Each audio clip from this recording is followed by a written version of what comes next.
भक्ति स्वरूप श्री वल्लभाधीश की जय हो।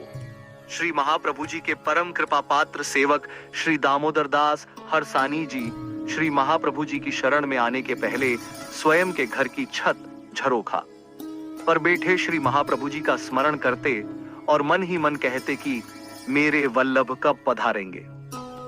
पूरा दिन श्री दामोदर दास हरसानी जी घर की छत पर बैठे रहे और रास्ते की तरफ दृष्टि रखे, यही विचार में कि आखिर कब पधारेंगे मेरे श्री वल्लभ।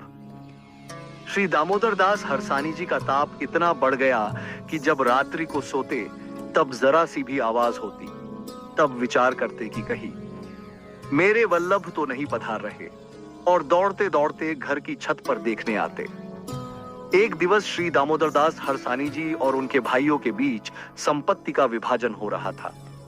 उस समय श्री दामोदर दास हरसानी जी छत पर खड़े खड़े श्री महाप्रभु जी की प्रतीक्षा कर रहे थे। श्री दामोदर दास हरसानी जी को मार्ग पर अग्नि का तेजमय प्रकाश दिखा और विचार करने लगे कि इतने युगों से मैं जिनकी प्रतीक्षा कर रहा हूं, कहीं वे श्री वल्लभ तो नहीं पधार रहे। श्री दामोदर दास हरसानी जी को स्वयं की नेत्रों पर भरोसा नहीं हुआ। तब उन्होंने सामने से श्री महाप्रभु जी को पधारते हुए देखा और नेत्रों से अश्रुधारा बहने लगी। घर में संपत्ति का विभाजन हो रहा है, ये विचार करने का समय भी नहीं है। श्री दामोदर दास हरसानी जी के पास श्री महाप्रभु जी के दर्शन होते ही घर की छत से छलांग लगाकर कूद पड़े और श्री महाप्रभु जी के चरणारविंद को पकड़कर कहने लगे, जिस चरणारविंद की प्राप्ति के लिए मैं युगों युगों से तरस रहा था, ऐसे श्री महाप्रभु जी के चरण आज मेरे हाथ आए हैं। श्री दामोदर दास हरसानी जी कहे, कृपानाथ, आप श्री की राह में देख रहा था, आप श्री मुझे मिल गए हैं।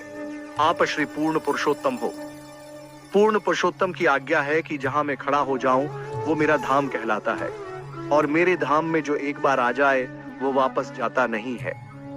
इसीलिए कृपानाथ, आप श्री के चरण रूपी धाम में मैं आ गया हूं। अब वापस कहां जाऊं? हे प्रभु, मुझ पर कृपा कर, आप श्री के साथ ही ले चलो।